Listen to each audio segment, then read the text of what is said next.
Shalom. First and foremost, I want to give all praise, all honor, all glory to Yahweh, Bahasham, Yahweh Shai, Bahasham, and Kakwadash.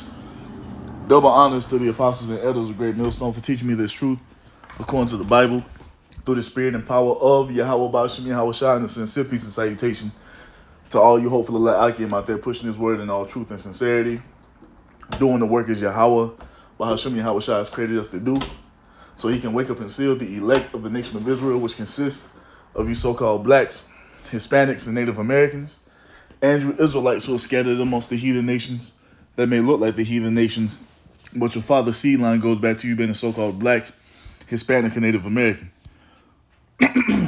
One of the 12 tribes of the children of Israel. Hey, Shalom. It's your brother Halakia from the GMS Denver camp coming back once again through the spirit and power of Yahweh, Bahasham Yahweh Shah, with another lesson. And this is going to be inspired by some reading I did earlier today, going into Baruch chapter 5 and tying it in with some of the other prophecies that the Most High has given to his prophets, man, to let us know that, yeah, we're going through all this hell, that we're going through it, you know, because we're up under the curses because of our disobedience. But even though the Most High is taking us through all this, he's going to bring us back to what he always ordained us to be, and that's where? Above all the nations as his chosen people. You see? So let's get into it. So this is Jeremiah 29 and verse 11. It says, "For I know the thoughts that I think toward you, saith Yahweh Ba'ashem Yahweh Shah, thoughts of peace and not of evil, to give you an expected end." So that lets us know, man, even though we're up under these curses right now, we're not going to go through this forever, man. This is only for a short amount of time that we have to suffer this. And when it's all said and done, the Most High is going to give us that expected end, man. Because he has thoughts of peace towards his people. You see? The Most High wants to bring us into the blessings, man. As the Lord Yahweh Shai told us, "Fear not, little flock, it is your Father's good pleasure to give you the kingdom of heaven." And this is what we're waiting on, man. Everything that we've gone through as a nation of people is all leading up to what?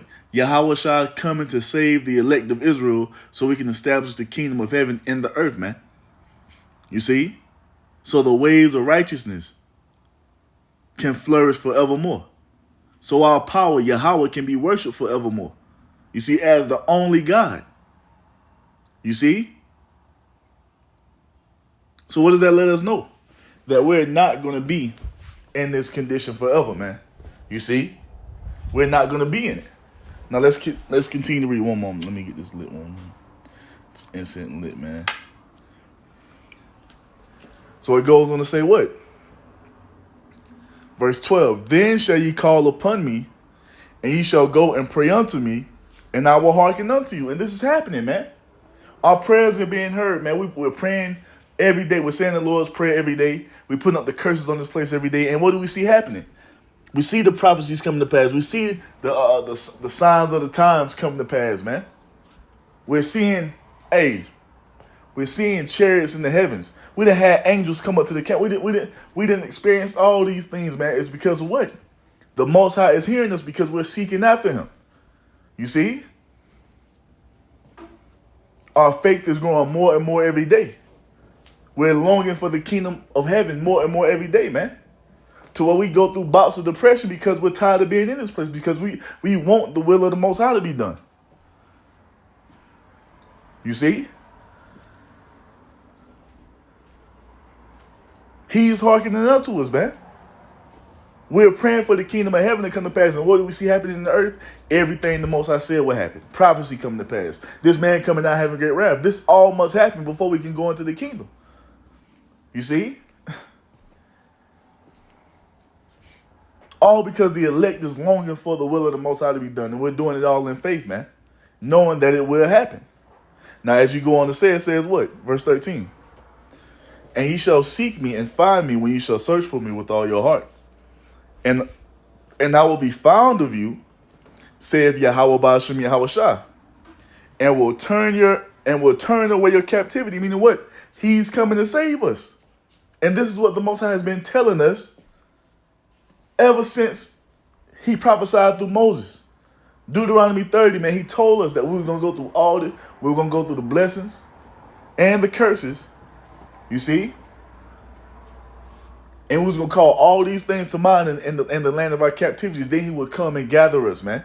And that's what's happening. We're being gathered right now by way of this word. You see, in preparation to be gathered when the Lord Yahweh Shah returns, man. To be brought into that second covenant, to bring us into an everlasting state of peace. This is the gospel, man. It's happening. It is fucking happening each and every day. The elect is waking up. Coming back to the Most High through faith in Yahweh Shah, because what? The men of the Lord is preaching this word. And everything the Most High said he was going to do is coming to pass. It's coming to pass, man. Everything that has happened over the course of history was leading up to what? The Most High bringing his people back into their land when it's all said and done, man. The Most High bringing his people into that second covenant when it's all said and done. The Most High putting his people above all nations on the earth so we can rule in righteousness when it's all said and done, man. This is what's about to take place. You see? So Jeremiah 29:14, and I will be found of you, saith Yahweh Ba'ashem Yahweh Shah, and I will turn away your captivity, and I will gather you from all the nations and from all the places where I have driven you. Why? It's because he scattered us amongst all the nations because of our disobedience. Deuteronomy 28:64. You see? The Most High has only promised to gather his people from all the lands they've been scattered to. That's the mystery of the Gentiles. It's Israelites being gathered according to the Most High's promise. Not heathen nations. The Most High never promised to gather the heathen nations. The Most High never said he was going to come and get the heathen nations from all the lands they've been scattered to. Because he don't give a damn about the heathen. He's only prophesied and promised to do that for his people, beginning with the elect. That's the Gentiles, man, the mystery of the Gentiles. The mystery of the Greeks. That's who the Apostle Paul was preaching to when he was writing his epistles, man.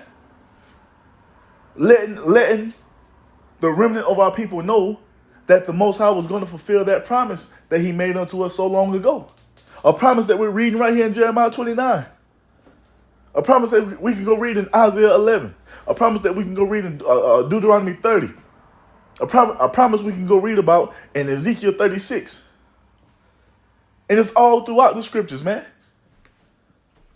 How the Most High has promised. Hey, we can go read about it in Revelation 7, Revelation 5. And he is doing it. This is why you see us standing upon our feet all throughout the earth, proclaiming that we are the children of the Most High God, Yahweh. And that the Lord and Savior, who you ignorantly call Jesus Christ, whose true name is Yahweh Shah, he's coming to save us, man. And that's just the truth of the matter according to what the Most High has spoken. And it's happening. You see? Jeremiah 29:14, I'll finish this verse. It says, and I will be found of you, saith Yahweh Ba'ashem Yahweh Shah, and I will turn away your captivity, and I will gather you from all the nations and from all the places whither I had driven you, saith Yahweh Ba'ashem Yahweh Shah, and I will bring you again into the place whence I caused you to be carried away captive. What land is that? The land that the Most High promised with an oath unto our forefather Abraham. You see, which was passed down to his seed, Isaac, which was passed down to his seed, Jacob, which was passed down to his seeds, Israel, for everlasting possession, man. You see, this is what we out here preaching, telling the remnant of our people that the Most High is about to fulfill what he's promised unto our fathers, man. This is why we're waking up to the fact that we're the Israelites. This is why we have the faith that we have. So the Most High can fulfill his promise. An oath that he made and swore upon himself that he was going to keep it. And he's doing it. You see?